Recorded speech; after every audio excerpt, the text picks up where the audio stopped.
এই রেসিপিটা যখনই আমি করি মানে এই মাছের রেসিপি খেতে তো অসাধারণ, কিন্তু আমি ফিল করি যে আসলে তৃতীয় বিশ্বযুদ্ধটা কেমন হতে পারে, ভাবলেই কিন্তু গা শিহরে ওঠে। তো যাই হোক, দেখতে পাচ্ছেন এখানে আছে 7টি বাইম মাছ।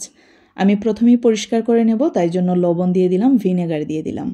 এখন হচ্ছে 15 থেকে 20 মিনিটের মতো আমি এই পানির মধ্যে ডুবিয়ে রাখবো। একটু নেড়েচেড়ে দেবেন, আর সাথে সাথেই দেখবেন ময়লাগুলো বের হয়ে যাচ্ছে। এই মাছটা কিন্তু অনেকটাই পিচ্ছিল থাকে, তাই জন্য যদি এগুলো ইউজ করেন 15 থেকে 20 মিনিট যদি আপনারা মানে ভিজিয়ে রাখেন আর কি, হাতে ধরার মতো একটা অবস্থানে চলে আসবে।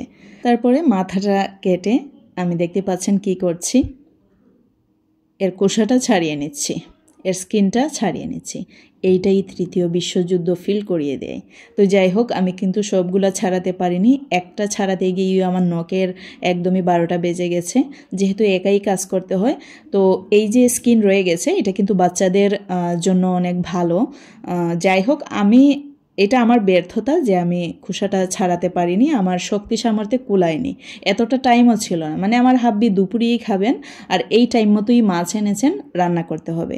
সো খোসাটা ছাড়ানো একদমই ওই যে বললাম এই যুদ্ধের সমান হয়ে গিয়েছিল, তাই জন্য আমি একটি ছাড়িয়েছি খুব কষ্ট করে, আমি বাকি 3টি পারিনি। 7টা মাছের মধ্যে 4টি রান্না করেছিলাম। যাই হোক, দেখতে পেলেন আমি একটি প্যান বসিয়ে দিলাম, তেল দিয়ে দিলাম, ফুল 1 টেবিল চামচ পরিমাণে আদা রসুনের পেস্ট দিলাম, কাঁচামরিচ একটু বেশি পরিমাণে দিলাম, আর হাফ কাপ পরিমাণে পেঁয়াজ কুচি দিলাম।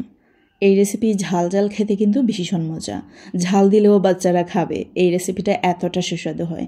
তো যখন সব কিছু একটু ভাজা ভাজা হয়ে যাবে আমি একটু পানি দিয়ে দিলাম। এখন গুঁড়ো মশলা অ্যাড করে নিচ্ছি।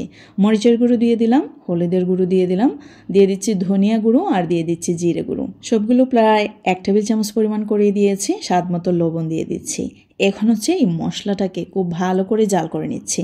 আমি যেই ওয়েতে তৈরি করলাম, জানি অনেকেই অনেক রকম ওয়েতে তৈরি করেন, এইরকম ওয়েতে তৈরি করে খাবেন, অনেক বেশি ভালো লাগবে। তো দেখতে পেলেন আমি কিন্তু এই মশলাটাকে প্রায় 10 মিনিটের মতো জাল করে নিয়েছি। তারপরেই মাছগুলো দিয়ে দিলাম, আমার যুদ্ধের মাছ।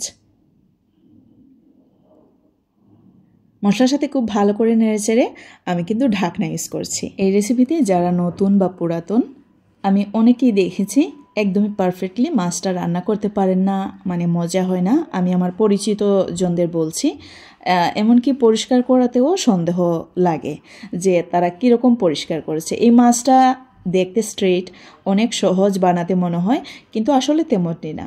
এটার খোসা ছাড়ানোই কিন্তু শুধু যুদ্ধের সমান না, এটার ভেতরে কিন্তু অনেক রক্তকণা থাকে, ওইগুলো খুব ভালো করে পরিষ্কার করে নিতে হয়।